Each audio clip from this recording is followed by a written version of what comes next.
ভালোবাসা লুকিয়ে থাকে এক মুঠো রেশমি কাচের চুড়ি এনে যখন কেউ বলে হাতটা বাড়িয়ে দাও, আমি পরিয়ে দিচ্ছি। একটা কাজল দিয়ে যখন কেউ বলে এই নিয়ে, তোমার চোখ যেন কখনো কাজল ছাড়া না হয়।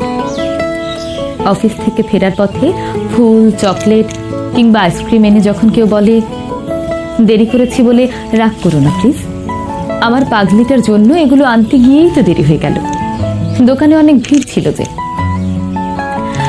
পূর্ণিমা রাতে মাঝরাতে ঘুম থেকে তুলে যখন কেউ বলে এই যে মেয়ে কন্যা, অনেক তো ঘুমিয়েছ, এবার উঠে আমার বুকে মাথা রেখে চাঁদের জ্যোৎস্না দেখো। ছুটির দিনে যখন কেউ বলে এই শোনো, তোমার নীল শাড়িটা পরে আজ সুন্দর করে সাজবে, আর হ্যাঁ, তোমার শাড়ির কুচিটা কিন্তু আমি ঠিক করে দেব, তোমায় নিয়ে আজ চষে বেড়াবো এই শহরের প্রত্যেকটা অলিগলি।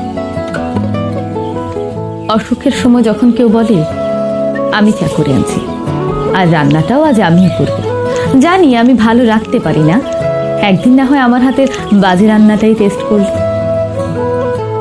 পড়ন্ত বিকেলে মৃদু বাতাসে রিকশায় করে যাওয়ার সময় যখন কেউ হাতটা শক্ত করে ধরে যেন পড়ে না যায় সেই ভয়ে, কিংবা দুর্বাঘাসের নূপুর বানিয়ে পরম যত্নে পরিয়ে দেবে পায়, অথবা ফোনে কল করে না পেয়ে বারবার কল দিয়ে ফোন ভরিয়ে ফেলা, তারপর ফোন রিসিভ করতেই ওপাশ থেকে চিন্তিত কণ্ঠে বলা তুমি ঠিক আছো তো, তোমার কিছু হয়নি তো।